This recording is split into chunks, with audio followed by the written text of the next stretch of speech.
This is episode 77 of the Let's Go Comic Show. On this episode, we talk about the life of Stan Lee.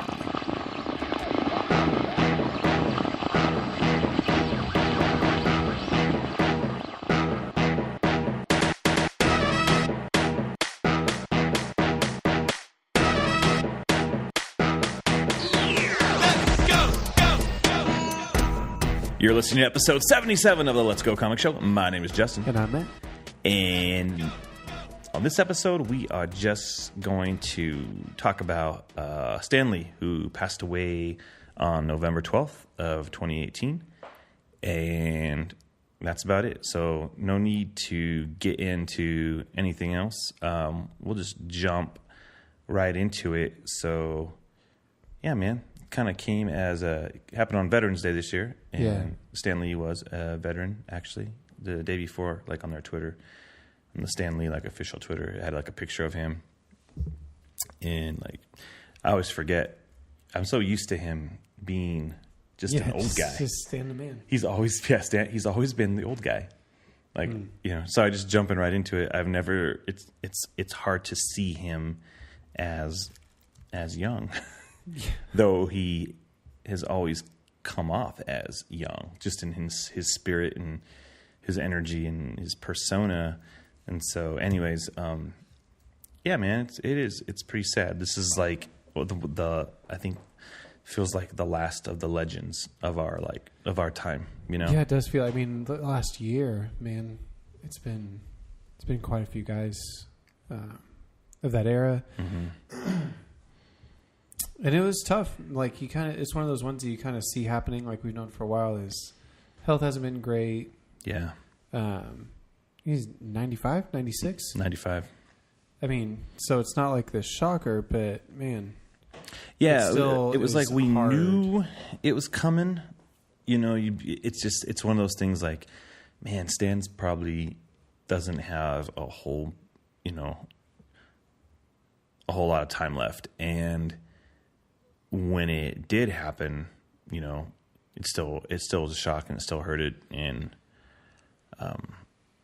so yeah, man, I don't know. So I just kind of wanted to talk a little bit about, obviously anyone listening to this knows who Stan Lee is and, you know, who he's created and stuff and his impact, but just kind of I wanted to keep it, I didn't want to keep it super solemn because I don't think that's, you know, his thing anyways. You know, he always seemed to be like fun and, you know, celebrating, you know, what we love. We love comics. And so that's what I think he was the ambassador. Even beyond Marvel, he was the face of comics. You know, he's in the Teen Titans Go movie, you know, which is DC. Yeah, that was his last cameo. Yeah, well, I think they've probably recorded. They said that they recorded some. a few. I remember them saying something like that. I don't know what ones were a part of that. If you know, like if maybe like Captain Marvel is going to be in there, something like that. Yeah. Yeah, I mean, I think of like he's almost synonymous with comics. Mm-hmm. And I think for better or worse, I mean, I'm sure like we're learning more and more these days about what the balance was between like writers who were credited as creators versus artists in that era and how much each of them gave. I think that's, you know, a little more up in the air these days, but I think there's no mistaking just the energy, the passion, the oversight and the drive I think that Stan Lee had.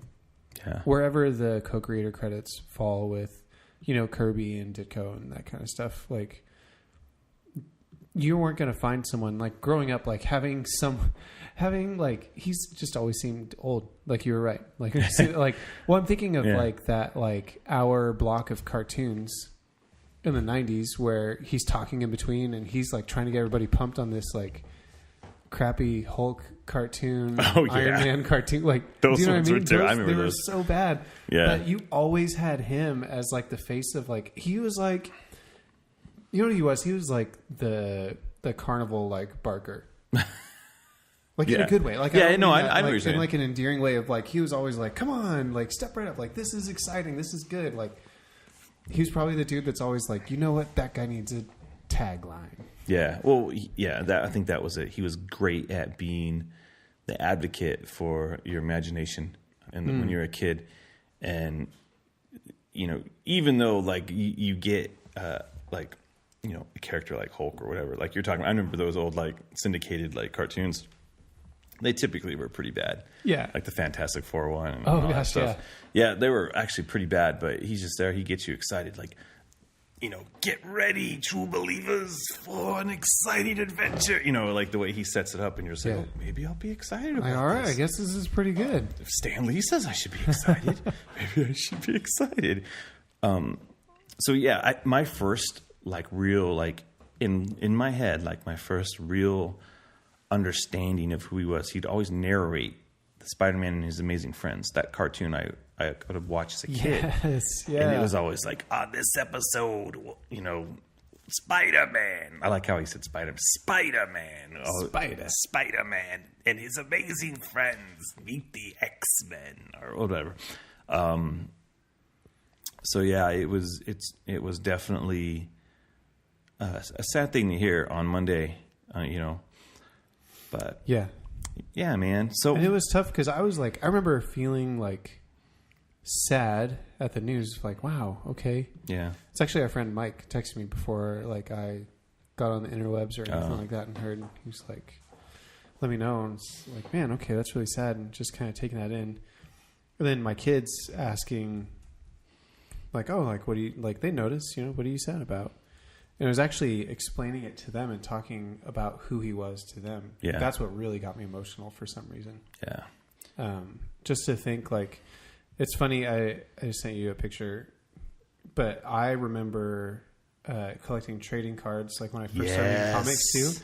And Stan Lee, Mr. Marvel, like, that trading card. I remember that I will from the always, 90s. always remember that. And that was the first time for me that it landed of like, wait, I'm going to put that on our page. He had a hand in creating all of these. Like, that's bananas. Yeah. Yeah. Man. It's crazy.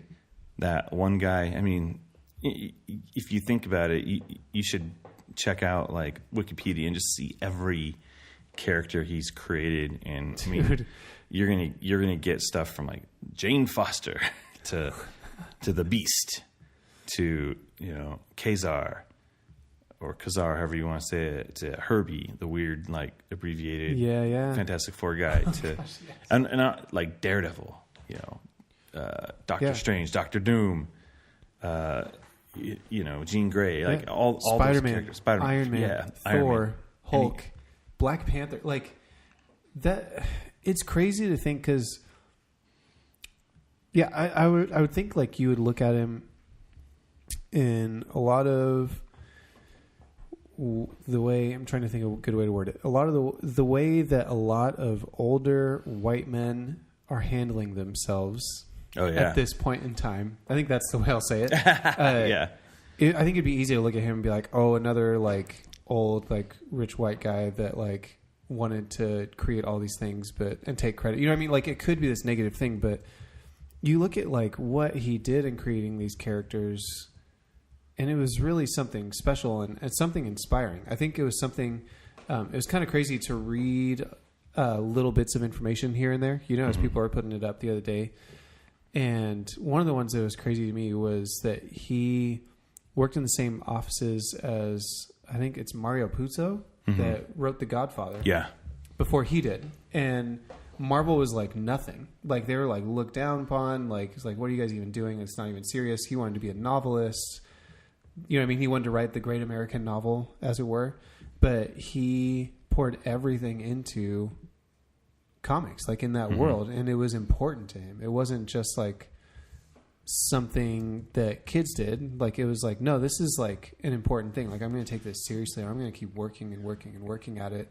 And so I think we could just see like the hype man, in Stan Lee, and forget about all of the work. And I think the sweat and blood and tears and stuff that went into actually trying to make this happen. And obviously he wasn't the only one.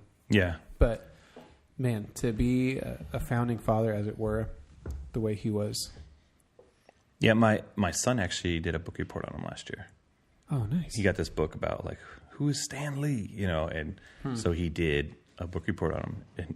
And my son will always spit out like, "Hey, Dad, do you know that Blade's the first Marvel movie to be successful?" And like, he just throw these random things at me. Random tidbits. I'm like, "Oh, thanks, son." I don't know why that was like in the that's part of the Stanley biography. It's like a big deal. It's like, okay, you know, Dad, his name's not Stanley, it's Stanley Lieber. I'm like, okay, good job, son. You know, like just throwing like little knowledge bombs at me. So yeah, I told my kids, and they were like really sad. Yeah, because they know who he is through like, you know, seeing him in the movies and stuff. Seeing in the movies, and their favorite thing is Tony Stank. They're like, oh, from Civil War. Yeah, and my oldest son, like, he asked a question and just, I was like, man, that's such a heartbreaker. Like, just how he understands it. Because he asked me, he's like, well, Dad, who's going to be Stan Lee in the movies now? Oh. Like, who's going to do that? I'm like, oh, buddy, like, that's not how that works. Like, it's called a cameo. Like, it's him doing it. That's the whole reason. And he was like super sad after that. Like, man, that's hard. Because it is tough. I mean, we had probably just watched, you know, Teen Titans Go to the movies. Yeah. Not too long, like before that, you know. Yeah. Gosh. And so I was thinking, it's funny to look at that trading card and think like Silver Surfer to Iron Man to Spider-Man to Thor, Fantastic Four. I could never figure out, I mean, there's the cape back there, like that's Doctor Strange, obviously, but there was always the little black hat in the corner of that I could never figure out who it was. The little black hat. It's like a little, like, black, like derby or cowboy I see hat that. Or top hat or something. There's a Daredevil horn on one side and the other side. Man, you've stumped me on that one, dude. I have no idea. Let us know if you know, guys. Yeah, I would love to know. I don't know whose hat that is. little Frosty the Snowman cap. Yeah, who knows, man? He's part of everything. Is it like a cowboy? Is it Dum Dum Dugan's hat? Or I don't know, man. No idea, dude. No idea. But yeah, there was a. I love that he even had stats and stuff on the back of that card. Yeah. It's just dumb, dude. It's so funny. Yeah. I wanted to actually read his quote. It was from the 60s. It was like from 1968. And so this kind of gives you insight onto where he is as just a human being. And this is from his soapbox. And it says, "Let's lay it right on the line. Bigotry and racism are among the deadliest social ills plaguing the world today. But unlike a team of costumed supervillains, they can't be halted with a punch in the snoot or a zap from a ray gun. The only way to destroy them is to expose them, to reveal them for the insidious evils they really are. The bigot is an unreasoning hater, one who hates blindly, fanatically, indiscriminately.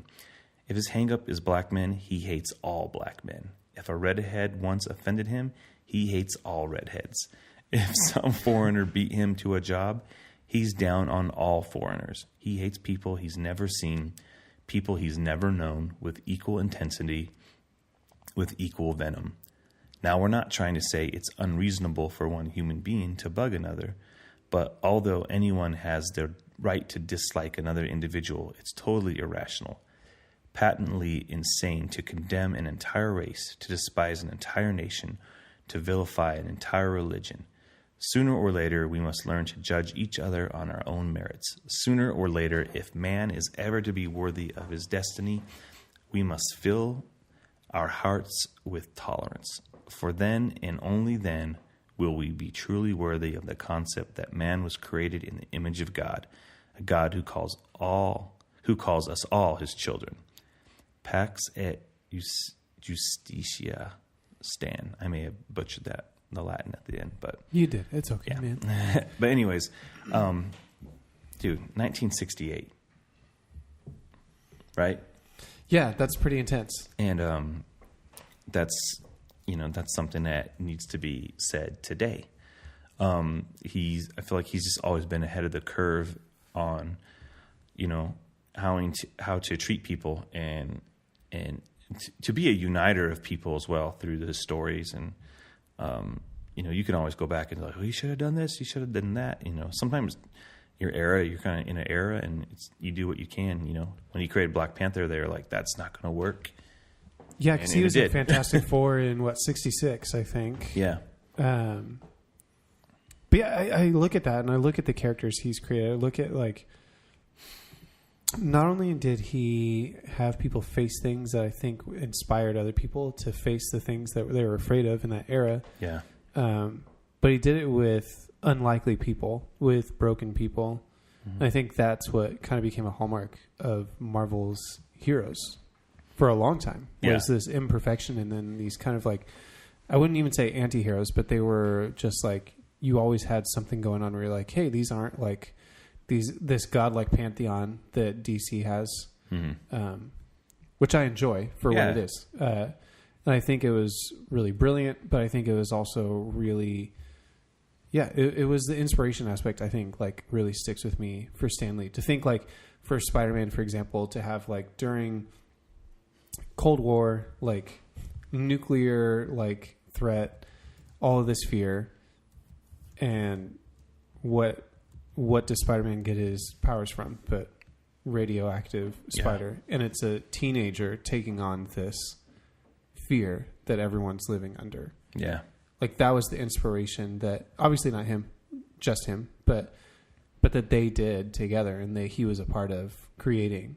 And saying, like, not only is this fear being tackled head on, but it's by a high school student, by the unlikely people. And I think that was really special when you're able to tap into those stories that way. Yeah. Yeah, no, it's great.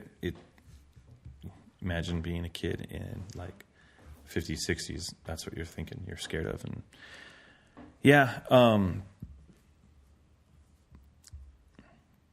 sorry, dude. I'm trying to, like, capture my thoughts here. So what was kind of cool was seeing all I feel like, you know, even though I think you think about comics as kind of this isolated like fandom, this like, you know, kind of like not the mainstream, though it is the mainstream through like media and movies and stuff. But it's so personal. You kind of feel like it's our own thing. But to kind of see the attention he's gotten, like, man, he's like a lot of, you know, not that celebrity matters, like it elevates anything, but it has given, it does feel good to see like all these people honoring him through, you know, social media. Yeah, and, you have photos. Like filmmakers. Yeah. Actors and actresses, writers of all sorts. Yeah. You know? Yeah, it's just kind of cool to see that honor on and the impact that he's made, you know. And here's the thing, going back to what you're kind of saying here, he was always the one to champion things. I remember reading in like the 90s, like Marvel Comics, you know, him pumping up the Captain America and Punisher movies, like in one of Stan's soapbox. It was like an exciting Marvel adventure, you know, like Captain America is going to make it to the big screen, and Fantastic Four and all. And they were turds, dude. They were DOA, you know. They weren't going to make it, but he's just there to be an advocate for comics, no matter what. Yeah, you know, it's someone championing. I mean, really, when it comes down to it, story. Yeah, he's championing stories because I think he is a person, not the only person, but man, he's someone that believes that stories matter. Like they have an effect on you in the real world, even though it's these make-believe worlds that we're stepping into. And I would say even for me, when I think of comics in general, but even his characters and Marvel stuff specifically, growing up as a kid, like that's the impact for me, is being like, being quieter, being more introverted, like to have a space where you feel like you're there and you're a part of it and you're inspired to emulate it, you know, like that's a big deal for a kid. It's not like, only like weirdos and introverts and stuff read comic books. Like that's not what I mean. But for me, that was like part of my story was being able to go into those worlds, like was really, really meaningful. And I think had an effect on me outside of those. Yeah. I love, kind of like you're saying, the story matters. Like we were watching some of these clips earlier before we started the show, and I love all of those cameos. All the cameos. I love the cameo in Mallrats. So where he is talking to Jason Lee's character, Brody, who in the movie, he's broken up with his girlfriend, or she's left him or whatever, and he keeps bringing up these like not even real stories. It's like, it reminds me of a story where Peter Parker and MJ bought lingerie, and he's like, "What are you talking? What? She'll Stan Lee?" And so he just has these. He's trying to spur him into like going back after his girl through the medium of comic books, because he knows comic books is what this guy is. He had some good lines in those cameos just in general. We were watching through those. Yeah. Like, was it Spider-Man or Spider-Man 2? Spider-Man 3. Like, where he was like, I guess one person really can make a difference. Yeah, it was Spider-Man 3. Look at that. Maybe Spider-Man 3 isn't all bad. Made Spider-Man 3 better, yeah. 99.9% of it is bad, but then there's the Stan Lee quote where I'm like, man, that his quotes feels are always so good. That feels like it's him. Yeah. And I love the part in Guardians of the Galaxy 2 where he's telling, it's like, hey, remember he's all there. The Watchers? There's the time. Yeah, he's the Watchers. And he's like, there was the time I was a FedEx guy. And so it's like, oh, he's just common thread through all these movies. Like he is. But then I love like what he says after that, though, because they start leaving. He's like, wait, I still have more stories to tell. Yeah. That hit me, man. Because he seems like that guy. Like he was never going to run out of ideas for stories. Like he was probably still pitching ideas. Like I've been reading stories here and there about like creators from like the last like 10 years or whatever. They're like, yeah, Stan like approached me. He was like, hey, I have these ideas still like for stuff. And I'm like, man, I want to still be that excited and have those ideas when I'm 95. Yeah, right. Just, and he went on. He did some stuff that wasn't maybe as excitable. He did the, but he kept doing stuff though. Yeah, that's why I think it's like pretty integral to it.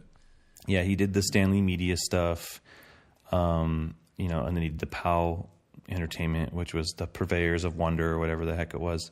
So he even did some stuff with DC. Did you ever read any of the DC stuff he did? It was I don't think so. Stanley Imagines. I felt like I read him in a DC comic though with what was the character's name in Mr. Miracle in this run that just wrapped up? The Funky Flashman? Funky Flashman. I feel like that's Stan Lee. There were so many moments where they were aping Stan Lee, and I loved it. Oh, okay. I can see that. I don't know if it's supposed to be him. You think it's supposed to be him? He called people true believers and said Excelsior. Yeah, that's true. Maybe like Jack Kirby, like based it on him or something. Like, hey, dude, I could actually see that. That would be really funny. Or Tom King just did it. We should look that up, dude, because maybe that was an intentional thing, and I never caught it, dude. Like, and I think you're right. It's like Funky Flashman is a fictional character and an entrepreneur in the DC universe created by Jack Kirby. The character first appeared in the pages of Mr. Miracle during the early 70s. He is popularly considered a satiric caricature of Stan Lee, Dang. Kirby's former artistic at Marvel, with whom he had a falling out. Aww. So there you go. So it's Stan Lee. Dang, dude, that's really funny. That's why I was like, I don't know, maybe. And Matt's like, it is for sure. It's the truth. It is a true statement. So talking about some of those cameos, like what's been some of your favorites? Oh, my favorite is Tony Stank, for sure. Because my kids love to say Tony Stank. Tony Stank is kind of like my 6-year-old. He's really sharp. And anytime you say Tony Stark, oh, Tony Stark's Iron Man, he's like, you mean Tony Stank? Like he can't let that go. It's so funny to him. One. He's Tony. It's Tony Stank. So yes, Tony Stank. He's right here. That one's a good one. That is a good one. I like the one. Even it's goofy. It was the Fantastic Four one where part 2 where he's going to the wedding, and he's like, "I'm Stan Lee," and the guy's like, "Yeah, right." He's like, "No, really, I'm Stan Lee." I like in the Iron Man movies that like he's not even himself. Like both times, Tony mistakes him for someone else. Yeah, he's Hugh Hefner, and then he's Larry King. Yes. So that's fun. I really liked Age of Ultron. I liked his one there where he's one of that group of like veterans that. Oh yeah. That wants to drink what Thor is drinking. Yes. He's Excelsior. The one from not Teen Titans Go, from Big Hero 6. At the end, it's like the secret scene. I love that part. You're like, oh, I hope that they, you're always hoping for a sequel for that one, but they don't. But oh, dude, I would watch it if they did. Yeah, I love Big Hero 6. The payoff of that being Fred's dad, though, was so great. It was so good. Yeah, that was good. So, yeah, man, there's just so much like Stan Lee that covers all over. Like even other publishers all like giving a good like send off to him. Like I was watching the DC Daily stuff. They had like a nice little like thing for him before their show started the other day. It's funny how they kind of dance around the Marvel stuff and they just talk to him as basically being a comics pro, a comic, like, again, just the guy, He's the guy. I feel like no one else, there's no other guy. Was he an editor for a time as well? For Marvel? Yeah. Yeah, he was editor, he was like the publisher. I feel like just like the talent he was able to gather and kind of guide during that era is pretty substantial, too. Yeah. Not just the stuff that he specifically had hands on, but the way he was able, again, to like inspire people, to like galvanize people to go in a direction. Just seemed like he had that gift. Yeah. He was the figurehead. He was kind of like the brand of Marvel. Like people think Spider-Man's the brand of Marvel. It's really Stan Lee. Stan Lee is Marvel. Really, and I think they even knew that even after they even had like some litigation going on, Marvel and Stan Lee, based on like rights and after Spider-Man made all his money and stuff, and he was like, hey, like, I didn't get any of that, and that's something I created, and he's right. Some people can say like, oh, come on, man, work for hire, but it's like, here's this guy, he's old. he's always been old as far as I've known, So throw him a bone, man. So after that, he kind of had a new deal worked out, but he is the brand of Marvel, and I think they know that, and I think that's what it's going to be for the time being. One of the things I was reading something Tom King posted on his Twitter about how he likes to say DC Comics presents, whatever. Oh, Did you see that? And as well. he's like, that's because Stan Lee presents. That's always been kind of when you read something, when you read a Marvel comic, it's kind of set up. Stan Lee presents, Spider-Man. Right. And even though he's not, it's like but you see that he set the stage for all this. Yeah. So, yeah. Yeah. And so the thing is, I'm trying to find that reminded me as well. Like he talked about how he said something was that the one where he told Stan Lee that he did that, and Stan Lee like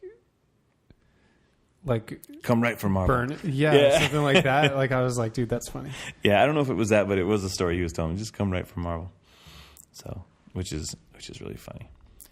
So I think one of the first images I remember seeing of Stan Lee was an old comic book price guide where it had Stan Lee and Bob Kane sitting at a table at a Comic-Con. Oh, really? It was like a candid shot of them just standing there, sitting there. They looked bored. They just looked like two old guys. Like, what is going on? Why are we here? Why are we at this ballroom? You didn't really create Batman, did you? Yeah, it's so weird, man. Because remember, like a few months back when we went to Comic-Con Revolution and talked to Marv Wolfman? Yeah. It's just still this odd thing to me. I think Stan Lee was like one of the last big ones that people are like going to know who he is, and what he's done. Yeah. At least to a certain degree, even if they don't know all the details. Mm-hmm. But there's this whole realm of guys like not too far off from that era. Yeah. That have had a huge impact on what people are enjoying like daily. Mm-hmm. That just kind of go unnoticed and start to kind of like slip into the background because they're not, the new up and coming stuff that are doing things right now. And so because of that, because we've seen that and we got to experience that even a little bit, when we talked about that back in February, March, whatever it was, just that it's sad to see that, with creators like that just kind of eating a roast beef sandwich by themselves in a room full of people, you know? Yeah. Where it's like, man, I know all you guys are watching all this stuff that he did. You're going to watch that show that's coming up. You're going to watch that kids movie. Like multiple properties just based on this one guy's work, right? Yeah. And so I'm like, man, like maybe it's just my goal personally. I don't know how much change I can affect on a broader scale, but just to try to be better at recognizing that and what the contribution is of creators that have come before, and try to really make sure and give them credit whenever possible. Yeah, I wonder, like who. I don't know. I don't want this to sound like disrespectful, but who is the next ambassador? Who is the next Stan Lee? And I don't think there is. Like I think I don't know if there is anymore. There's no one with that charisma. Like I think there can be people. I think it's someone like Jeff Johns who loves comics, who has a little bit of like pull with people, but he doesn't have the charisma. He doesn't have the like stage presence, the kind of persona. He doesn't. I don't think there is that person. Everyone else's business. Like I think of like the guys like Dan DiDio, like who you know he's got a little bit of the personality. He's got the personality, but you think he doesn't have the connection though. Yeah, it's like you're never going to be it. Like I don't think anyone's going to be it. Maybe no one has to be it. Like, but I feel like comics needs it.